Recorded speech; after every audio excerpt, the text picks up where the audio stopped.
پھر اس کو کسی زمین میں گاڑ کر اس کے سر پہ پتھروں کی بارش کر کے اسے موت کے گھاٹ اتار دینا ہے۔ اس کی مثالیں بڑی ملتی ہیں ہمیں۔ مثلا حضور علیہ السلام کے دور میں ہی ایک شخص آتا ہے، صحابی تھے وہ، حضرت معاذ بن مالک رضی اللہ تعالیٰ۔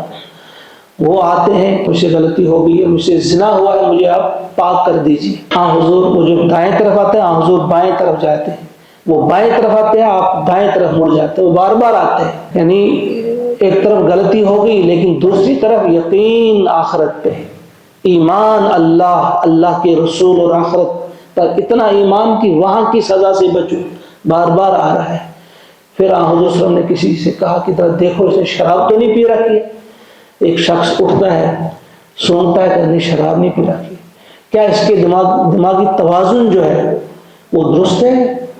کہیں اس کا دماغی توازن خراب تو نہیں ہوا؟ کہا نہیں، ایسا بھی نہیں۔ جب یہ کلیئر ہو گیا تو پھر اس سے کچھ سوالات کیے، کیا تم نے صرف دیکھا ہے، صرف دیکھنے کی حد تک زنا کیا؟ نہیں۔ کیا صرف ٹچ کیا ہے؟ نہیں۔ کیا تم نے بوسہ لیا ہے کہ نہیں؟ بوسہ نہیں لیا۔